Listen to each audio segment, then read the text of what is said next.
Good morning friends.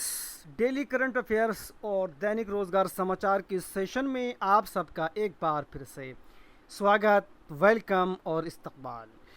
इस session के अंदर हम आपको रूबरू कराने जा रहे हैं आज के विभिन्न समाचार पत्रों में छपी रोजगार और इम्पोर्टेंट करंट अफेयर्स से जुड़ी अहम खबरों के बारे में। फ्रेंड्स, इस वीडियो को आगे बढ़ाने से पहले आप सबसे एक छोटी सी रिक्वेस्ट, अगर आपने इस चैनल को अभी तक सब्सक्राइब नहीं किया है तो जल्दी से चैनल को सब्सक्राइब कर दीजिए, साथ ही सामने बने बेल आइकन को प्रेस कर दीजिए जिससे आपको हमारी आने वाली सभी नई और अहम वीडियोस की नोटिफिकेशन वक्त से मिलती रहे। तो आइए दोस्तों, इस वीडियो को शुरू करते हैं और वीडियो में शुरू से आखिर तक बने रहिएगा। ये वीडियो आज की आपके लिए बहुत ही अहम होने वाली है। तो बात करते हैं सबसे पहले यहाँ पर देश का पहला अमृत सरोवर कहाँ बनाया गया है, जो कि आज की एक अहम करंट अफेयर से जुड़ी हुई खबर है और आपके आगामी प्रतियोगी परीक्षाओं में देखने को मिल सकती है। आज के इस सेशन को हम इम्पोर्टेंट करंट अफेयर से शुरू करने जा रहे हैं। तो देश का पहला अमृत सरोवर बनाया गया है रामपुर के अंदर। याद रखना, देश का पहला अमृत सरोवर रामपुर ज़िले के अंदर बनाया गया है। रामपुर के नाम शुक्रवार को एक और बड़ी उपलब्धि जुड़ गई है। नवाबी दौर के स्मारक रजा लाइब्रेरी के बाद अब ज़िले के पटवाई गांव का देश में बना पहला अमृत सरोवर जो है ये बन गया है। तो ये किस गांव में है? रामपुर के, वह है पटवाई गांव के अंदर, और ज़िला कौन सा है? रामपुर। इसके बारे में ये पूरी जानकारी यहाँ पर दी गई है। आप देख सकते हैं कि 232 मीटर चहारदीवारी का इसमें किया गया है निर्माण, और 17 फरवरी 2020 को राज्यपाल आनंदीबेन पटेल ने इसका जो है शिलान्यास किया था। अब ये जो है बन करके तैयार हो गया है और इसका जो उद्घाटन है वो कर दिया गया है। तो फ्रेंड्स, आइए अब रुख करते हैं आज की एक और बड़ी अपडेट की तरफ, जो कि आपके सभी प्रतियोगी परीक्षाओं के मद्देनज़र बहुत ही अहम है। फोर्ब्स की सूची में रिलायंस शीर्ष भारतीय कंपनी। फोर्ब्स ग्लोबल 2000 की सूची में रिलायंस इंडस्ट्रीज लिमिटेड दुनिया भर की सभी सार्वजनिक कंपनियों में 2 स्थान चढ़कर 53वें स्थान पर पहुंच गई है। तो ये बात याद रखना कि फोर्ब्स की सूची में रिलायंस जो है वो वर्ल्ड के अंदर जो है वो 53वें स्थान पर है। कितने? 53 जो है इसका जो स्थान है पूरे वर्ल्ड के अंदर बात की जाए तो। और अगर एक बात की जाए कि रिलायंस जो कंपनी है वो भारत में जो है कौन से स्थान पर है, तो इसके बारे में भी मालूम होना चाहिएगा, और वर्ल्ड में इसका कौन सा स्थान है ये मालूम होना चाहिएगा। तो फोर्ब्स की सूची में रिलायंस जो भारतीय कंपनी है इसका जो वर्ल्ड में स्थान है वो है 53, यानी कि 53वां। और अगर बात की जाए कि भारत में इसका कौन सा स्थान है, तो आपका जवाब क्या होगा? तो आपका जवाब होना चाहिएगा कि रिलायंस कंपनी भारत में इस वक्त में क्या है, वो पहले स्थान पर है। ये आप यहाँ पर देख सकते हैं कि भारतीय कंपनियों में वह पहले स्थान पर है, यानी कि रिलायंस कंपनी भारतीय कंपनियों में पहले स्थान पर है। और दूसरे स्थान पर है स्टेट बैंक ऑफ इंडिया, और तीसरे स्थान पर कौन है ये भी आपको मालूम होना चाहिएगा। तो दूसरे स्थान पर स्टेट बैंक ऑफ इंडिया है, और जो तीसरे स्थान पर है वो है HDFC बैंक। याद रखना, HDFC बैंक जो है वो तीसरे स्थान पर है, और उसके बाद ICICI बैंक आता है। तो ये पूरी तरह से आप नोट कर लीजिएगा। सबसे बड़ी भारतीय कंपनी इस वक्त में रिलायंस, दूसरे नंबर पर स्टेट बैंक ऑफ इंडिया, और तीसरे नंबर पर HDFC बैंक, और उसके बाद ICICI बैंक आता है। अगर बात की जाए कि पूरे वर्ल्ड की, पूरी दुनिया की सबसे बड़ी जो कंपनी है वो कौन सी है, तो दुनिया की जो सबसे मूल्यवान कंपनी इस समय बनी है वो बनी है सऊदी अरब की कंपनी आरामको। इससे पहले एप्पल, जो कि एक अमेरिकन कंपनी है, वो सबसे बड़ी हुआ करती थी, लेकिन आरामको कंपनी जो है अब एप्पल को पीछे छोड़कर सऊदी आरामको दुनिया की सबसे बड़ी मूल्यवान कंपनी बन गई है। तो ये आप नोट कर लीजिएगा। ये आपके आगामी प्रतियोगी परीक्षाओं के नज़र रखते हुए बहुत ही अहम प्रश्न ये बनते हैं। इसमें से कई प्रश्न मैंने अभी आपको समझा दिए हैं कि दुनिया की सबसे बड़ी मूल्यवान कंपनी एप्पल को छोड़ करके बन गई है सऊदी अरब की कंपनी आरामको, और रिलायंस जो भारतीय कंपनी है दुनिया के अंदर जो है ये 53वें स्थान पर है और भारत में पहले स्थान पर है, और दूसरे स्थान पर SBI, तीसरे स्थान पर आता है HDFC। ठीक है, उम्मीद है ये सब समझ आ गया होगा। चलिए अब आगे चलते हैं एक और बड़ी अपडेट की तरफ। हमारी जो अगली खबर है, ये कह लीजिएगा जो अगली बड़ी अपडेट है, वो एक बुक को लेकर के है। ये बुक, इसकी विमोचन जो है वो 2 दिन पहले किया गया था और ये बेस्ट सेलर जो है बुक बन गई है, मोदी @20। तो ये किताब आप देख सकते हैं, जो कि पूरा नाम बनता है इसका मोदी @20 ड्रीम्स मीट डिलीवरी। इसका जो विमोचन है अभी 2 दिन पहले भारत के उपराष्ट्रपति श्री वेंकैया नायडू जी ने किया था और अब जो है ये बेस्ट सेलर बन गई है। इस किताब के अंदर मोदी जी के पिछले 20 सालों के जो कामकाज का लेखा है, उन्होंने भारत के लिए क्या उपलब्धि रही है, किस तरह से वो काम करते हैं, इसको जो है वो सब दिखाया गया है। तो इसको आप अच्छे से नोट कर लीजिएगा कि मोदी @20 ड्रीम्स मीट डिलीवरी किसके ऊपर है, हमारे माननीय प्रधानमंत्री मोदी जी के ऊपर है। तो चलिए रुख करते हैं एक और बड़ी अपडेट की तरफ। अब बात करते हैं यहाँ पर कुछ अहम जो करंट अफेयर्स के सवालात थे उनको छोड़ करके अब हम आगे चलते हैं, जो कि रोज़गार परक खबरें होंगी। तो आप देख रहे हैं यहाँ पर कि बजट में किसानों को मिल सकती है मुफ्त बिजली की सौगात। जैसा कि आप जानते हैं कि विधानसभा इलेक्शन 2022 में भाजपा सरकार द्वारा या भाजपा द्वारा ये कहा गया था कि किसानों को जो है मुफ्त में जो है वो सिंचाई के लिए बिजली उपलब्ध कराई जाएगी। तो इसी के बारे में ये मंथन हो रहा है और हो सकता है इसके लिए बड़ा फैसला कर दिया जाए। और ग्रीष्मकालीन छुट्टियों के कारण अतिथि शिक्षकों का अनुबंध खत्म, एक बहुत ही दुखद भरी खबर हमारे DSSB में, या कह लीजिएगा कि दिल्ली गवर्नमेंट में लगे अतिथि शिक्षकों के बारे में है, जो कि गेस्ट पर रखे गए हैं। दिल्ली में अतिथि शिक्षकों की सेवा को समाप्त कर दिया गया है। इस संबंध में दिल्ली सरकार के शिक्षा निदेशालय ने सर्कुलर जारी कर दिया है। यह निर्णय 11 मई से 30 जून तक चल रहे ग्रीष्मकालीन अवकाश को देखते हुए लिया गया है। हालांकि वह पूरे साल जो है वो मेहनत करते हैं, अपनी ड्यूटी देते हैं, अपनी सेवा देते हैं, तो इस तरह से जो है उनका अनुबंध जो है ये 1-1.5 महीने के लिए समाप्त नहीं करना चाहिए। आइए रुख करते हैं एक और बड़ी अपडेट की तरफ। मस्क ने ट्विटर का सौदा रोका, फर्जी खाते वजह। पिछले दिनों अभी ये बात आई थी कि एलन मस्क ने ट्विटर का सौदा कर लिया है, लेकिन फ़िलहाल अब जो है इस सौदे को रोक दिया गया है और इसकी वजह बताई जा रही है कि फ़र्जी खाते जो है अभी तक मालूम नहीं हो सका है। फ़िलहाल जो है ठंडे बस्ते में डाल दिया गया है। आइए रुख करते हैं एक और बड़ी अपडेट की तरफ। बायोमेट्रिक उपस्थिति पर ही छात्रवृत्ति।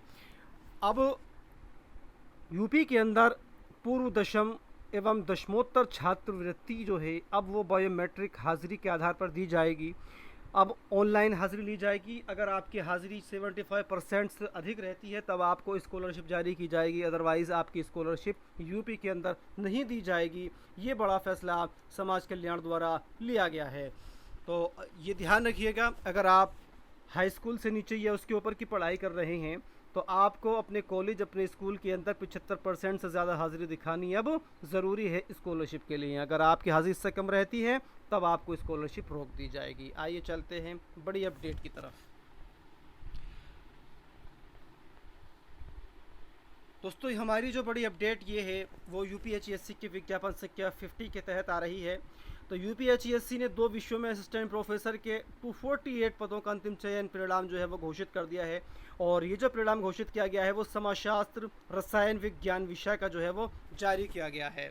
आप जो है यहाँ पर देख सकते हैं कि टॉप 10 चयनित ये छात्र हैं यहाँ पर, और 3 विषयों के परिणाम जो है वो संशोधित भी किए गए हैं। इस संशोधित वाली बात जो है थोड़ा सा जो एक्यूरेसी होती है उसके ऊपर जो है कहीं ना कहीं जो है वो सवाल या प्रश्न लग जाया करता है।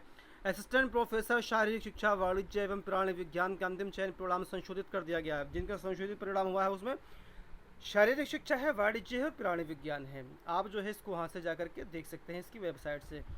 और आइए रुख करते हैं बड़ी अपडेट की तरफ। लगातार ये भी जो न्यूज़ है वही है जो इसके बारे में भी आपको जो है अपडेट दी गई थी। और सांख्यिकी संस्कृत का परिणाम 23 को जारी किया जाएगा। उच्च शिक्षा निदेशालय को असिस्टेंट प्रोफेसर सांख्यिकी और असिस्टेंट प्रोफेसर संस्कृत विषय का अंतिम चयन परिणाम उच्चतर शिक्षा सेवा आयोग ने प्रेषित कर दिया गया है। उच्च शिक्षा निदेशालय 23 मई को इन विषयों के अभ्यर्थियों को कॉलेज आवंटित करते हुए नियुक्ति पत्र जारी करेगा। तो सांख्यिकी और संस्कृत के जो नियुक्ति पत्र हैं उच्च शिक्षा निदेशालय द्वारा वो 23 मई को जारी कर दिए जाएंगे। एक अच्छी खबर सांख्यिकी और संस्कृत के चयनित अभ्यर्थियों के लिए है। और 4 विषयों के 199 अभ्यर्थियों की काउंसलिंग जो स्थगित कर दी गई है। यहाँ से आप इसको देख सकते हैं उच्च शिक्षा निदेशालय के द्वारा। और एक और बड़ी अपडेट, रोडवेज में संविदा पर की जाएगी चालकों की भर्ती।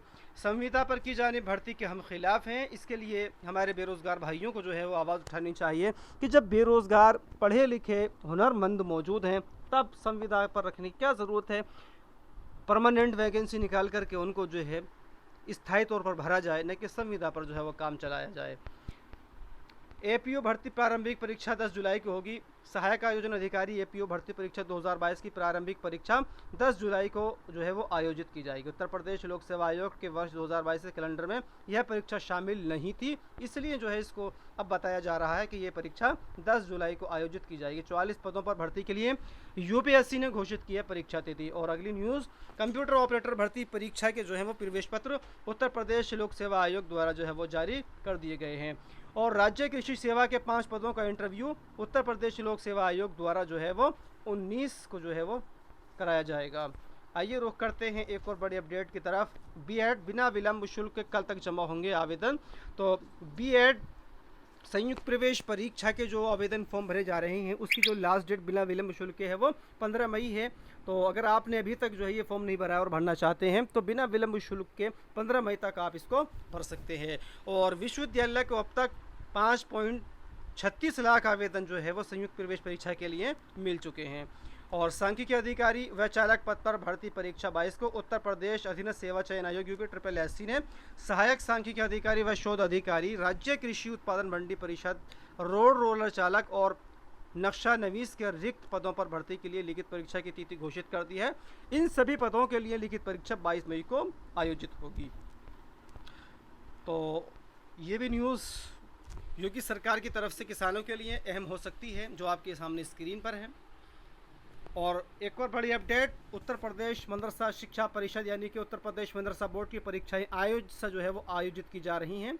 मदरसा बोर्ड की मुंशी मौलवी यानी कि सेकेंडरी और सीनियर सेकेंडरी, कामिल और फाजिल की परीक्षाएं शनिवार से सीसीटीवी कैमरों की निगरानी में जो है वो शुरू हो रही हैं, यह कह लीजिए कि शुरू हो चुकी हैं।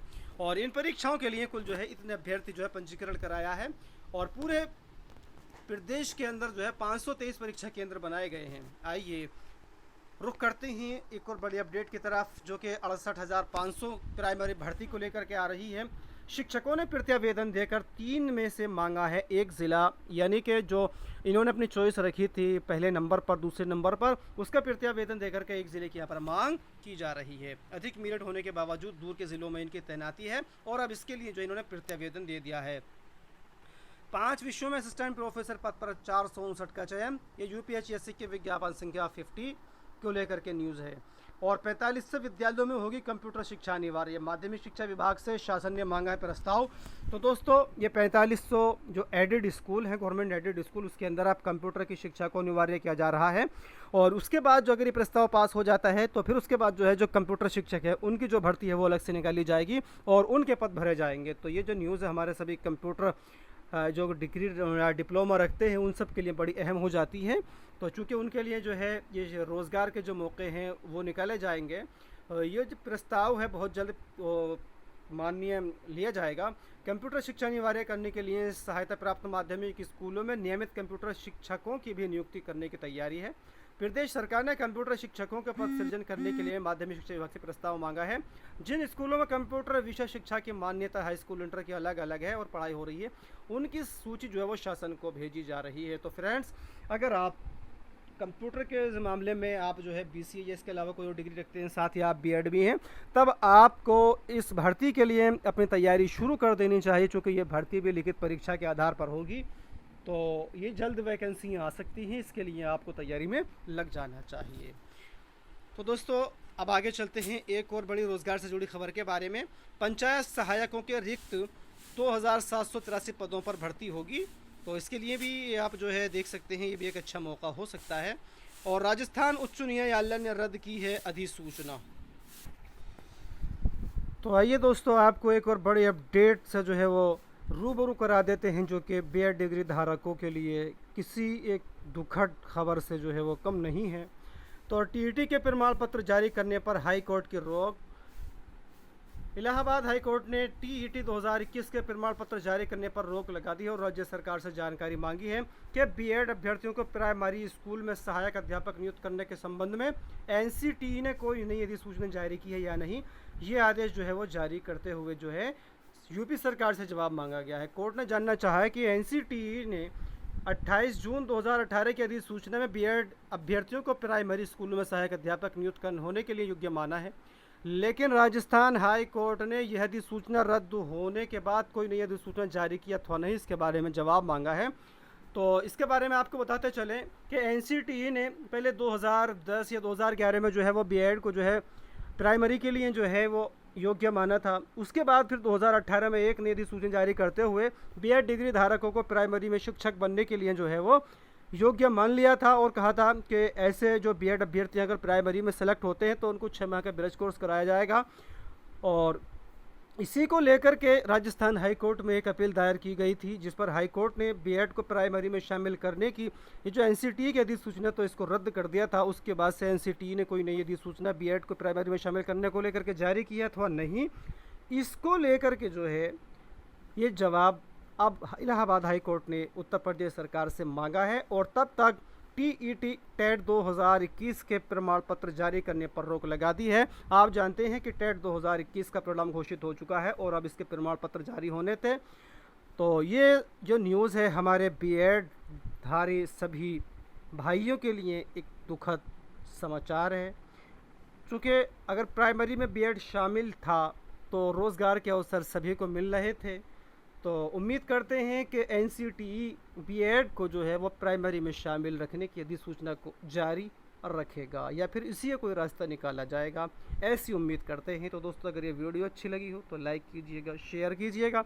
मिलते हैं एक और नए वीडियो में, तब तक आप सबसे ज़्यादा चाहते हैं। बहुत बहुत शुक्रिया।